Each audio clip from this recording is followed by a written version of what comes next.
ಈ ಬಾರಿ ರಾಜ್ಯಕ್ಕೆ ಒಕ್ಕರಿಸಿದ ಭೀಕರ ಬರಗಾಲ, ಬೇಸಿಗೆಯ ಹೊಸ್ತಿಲಲ್ಲೇ ನೀರಿಲ್ಲದೆ ಒಣಗಿದ ಕೆರೆಗಳು. ಹಾಗಾದ್ರೆ ಈ ಬಾರಿ ಕುಡಿಯುವ ನೀರಿಗೆ ಬರ ಬರಲಿದೆಯಾ? ಏಷ್ಯಾದ ಅತಿ ದೊಡ್ಡ ಕೆರೆ ಬರಿದಾಗುತ್ತಿದೆ. ಚನ್ನಗಿರಿಯ ಸೂಳೆಕೆರೆ ಖಾಲಿ ಖಾಲಿ. ಹೌದು, ಚನ್ನಗಿರಿ ತಾಲೂಕಿನ ಸೂಳೆಕೆರೆ ಶಾಂತಿ ಸಾಗರದ ಒಡಲು ಬರಿದಾಗುತ್ತಿದೆ. ಮಳೆ ಬಾರದ ಕಾರಣ ಕೆರೆಯೆಲ್ಲ ಒಣಗುತ್ತಿದ್ದು, ಬೇಸಿಗೆಯ ಕಾಲಕ್ಕೆ ಜನರು ಪರದಾಡುವ ಸ್ಥಿತಿ ಕಣ್ಣೆದುರೇ ಇದೆ. ಮತ್ತು ರೈತರು ತಮ್ಮ ಹೊಲಗಳನ್ನು ಉಳಿಸಿಕೊಳ್ಳಲು ಅಕ್ರಮವಾಗಿ ಪಂಪ್ಸೆಟ್ ಅಳವಡಿಸಿಕೊಳ್ಳುತ್ತಿದ್ದಾರೆ. ಅಧಿಕಾರಿಗಳು ಈ ಕಡೆ ಗಮನ ಹರಿಸಬೇಕಾಗಿದೆ. ಇಲ್ಲವಾದರೆ ಜನರು ಕುಡಿಯುವ ನೀರಿಗಾಗಿ ಮುಂದಿನ ದಿನಗಳಲ್ಲಿ ಪರದಾಡಬೇಕಾಗುತ್ತದೆ. ನನ್ನೆಲ್ಲ ಸಬ್ಸ್ಕ್ರೈಬರ್ದವರುಗಳಿಗೆ ಸ್ವಾಗತ. ನಾನು ನಿಮ್ಮ ಪ್ರೀತಿ ಅಜಯ್ ಸಾರಥಿ ಮಾತಾಡ್ತಾ ಇದ್ದೀನಿ. ಇವತ್ತು ಯಾವ ಜಾಗಕ್ಕೆ ಬಂದಿದ್ದೀನಿ ಅಪ್ಪ ಅಂತಂದರೆ, ಏಷ್ಯಾ ಖಂಡದ ಎರಡನೇ ಅತಿ ದೊಡ್ಡ ಕೆರೆಯಾಗಿರ್ತಕ್ಕಂಥ ಶಾಂತಿ ಸಾಗರ, ಇದಕ್ಕೆ ಇನ್ನೊಂದು ಹೆಸರು ಸೂಳೆಕೆರೆ ಅಂತಲೇ ಹೇಳ್ಬೇಕಾಗುತ್ತೆ. ಈ ಸೂಳೆಕೆರೆ ಬರಗಾಲದ ಏನು ಮಳೆ ಬಂದಿಲ್ಲ, ಈ ಮಳೆ ಬರದ ಕಾರಣ ಸುತ್ತಮುತ್ತ ಇರ್ತಕ್ಕಂಥ ಏನಾಗಿದೆ, ಖಾಲಿ ಆಗುವ ಅವನತಿಗೆ ಬಂದಿದೆ.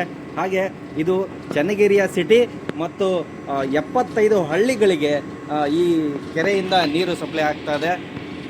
ನೀವು ನೋಡ್ಬೋದು ಈ ದೃಶ್ಯಾವಳಿಗಳಲ್ಲಿ. ಈ ಕೆರೆ ಯಾವ ಲೆಕ್ಕಕ್ಕೆ ಬಂದಿದೆ ಅಂತಂದರೆ, ಸರಿಸುಮಾರು ಪೂರ್ತಿ ಮುಕ್ಕಾಲು ಭಾಗ ಕೆರೆ ಖಾಲಿಯಾಗುವ ಸ್ಥಿತಿಗೆ ಬಂದಿದೆ. ಹಾಗೆ ಈ ಕೆರೆ ಏನಪ್ಪ ಅಂತಂದರೆ, ಮಿನಿಮಮ್ ಏನಿಲ್ಲ ಅಂದರೆ ಇನ್ನೊಂದು 10-15 ದಿವಸ ಮಾತ್ರ ನೀರನ್ನು ಸಿಟಿಗೆ, ಇದು ಗ್ರಾಮಗಳಿಗೆ ಸಪ್ಲೈ ಮಾಡ್ಬೋದು, ಹಳ್ಳಿಗಳಿಗೆ ಸಪ್ಲೈ ಮಾಡ್ಬೋದು. ಇದಾದ ನಂತರ ಪೂರ್ತಿ ಒಣಗಿ ಹೋಗುವ ಸ್ಥಿತಿಗೆ ಬಂದಿದೆ. ಅದಾದರೂ ಮತ್ತು ರೈತರುಗಳು ಕೂಡ ಇಲ್ಲಿ ಅಕ್ರಮವಾಗಿ ಪಂಪ್ಸೆಟ್ನ ಬಳಸಿ ಹೊಲಗಳಿಗೆ ಸಪ್ಲೈ ಮಾಡುವಂಥ ಕೆಲಸವನ್ನು ಮಾಡ್ತಾ ಇದ್ದಾರೆ. ಇದು ಈ ರೀತಿ ಆದಂಥ ಸಂದರ್ಭದಲ್ಲಿ ಆದಷ್ಟು ಬೇಗನೆ ಇನ್ನೂ ಖಾಲಿಯಾಗುವ ಸ್ಥಿತಿ ಇದೆ.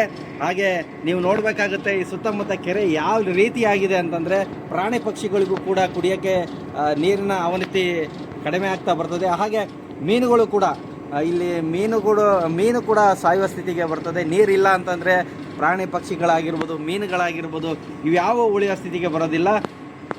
ಹಾಗಾಗಿ ಈ ಕೆರೆಯನ್ನು ಉಳಿಸುವ ಒಂದು ಕೆಲಸ, ಈ ಕೆರೆಯ ಅವನತಿ ಆಗದೇ ಇರೋದಕ್ಕೆ ಏನು ಕಾರಣ, ಏನನ್ನು ಮಾಡ್ಬೋದು ಅನ್ನೋದನ್ನು ಅಧಿಕಾರಿಗಳು ಕೂಡ ಇಲ್ಲಿ ಗಮನ ಹರಿಸಿ ಸಾರ್ವಜನಿಕರಿಗೆ ನ್ಯಾಯ ಒದಗಿಸಬೇಕು ಅಂತಂದು ನಾನು ಈ ಮೂಲಕ ಕೇಳ್ಕೊಳ್ತಾ ಇದ್ದೀನಿ.